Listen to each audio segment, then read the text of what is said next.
गांव के एक छोटे से विद्यालय में राहुल नाम का एक लड़का पढ़ता था। वह बहुत बुद्धिमान था और हमेशा अपनी कक्षा में सबसे अच्छे अंक लाता था। उसके शिक्षक और माता पिता उससे बहुत खुश रहते थे। लेकिन राहुल के मन में एक अभिमान आ गया था।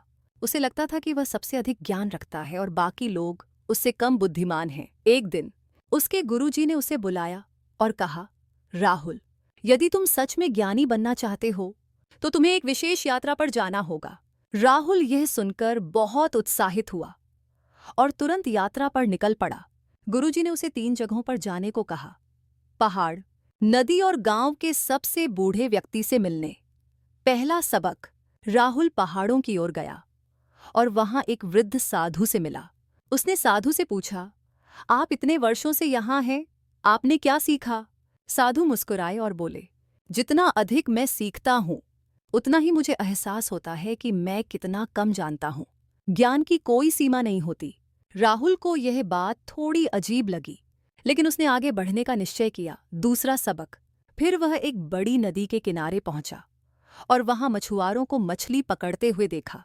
उसने एक बूढ़े मछुआरे से पूछा, आप जीवन भर मछली पकड़ते हैं, आपने क्या सीखा?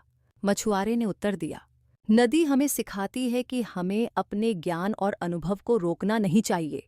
जैसे नदी बहती रहती है, वैसे ही हमें हमेशा सीखते रहना चाहिए। अगर हम ठहर गए तो हम पिछड़ जाएंगे। राहुल ने यह सुना और फिर आगे बढ़ा। तीसरा सबक, अब राहुल गांव के सबसे बुजुर्ग व्यक्ति के पास गया। वह बहुत ज्ञानी व्यक्ति थे। राहुल ने उनसे पूछा, आपने इतने लंबे जीवन में क्या सीखा? बूढ़े व्यक्ति ने कहा, ज्ञान सिर्फ किताबों से नहीं आता, बल्कि अनुभवों से भी आता है। अगर तुम सच में ज्ञानी बनना चाहते हो तो विनम्र बनो और दूसरों से सीखो। राहुल का अहंकार दूर हो गया। इन 3 जगहों की यात्रा करने के बाद राहुल को समझ आ गया कि सच्चा ज्ञान वही है जो हमें विनम्र बनाता है और हमेशा सीखते रहने की प्रेरणा देता है।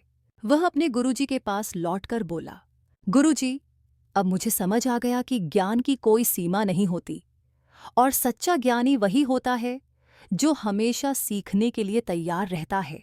गुरुजी ने मुस्कुराकर कहा, तुमने सही सीखा बेटा, यही ज्ञान का सच्चा अर्थ है। शिक्षा, सच्चा ज्ञान वही है जो हमें विनम्र बनाए और हमेशा सीखते रहने की प्रेरणा दे।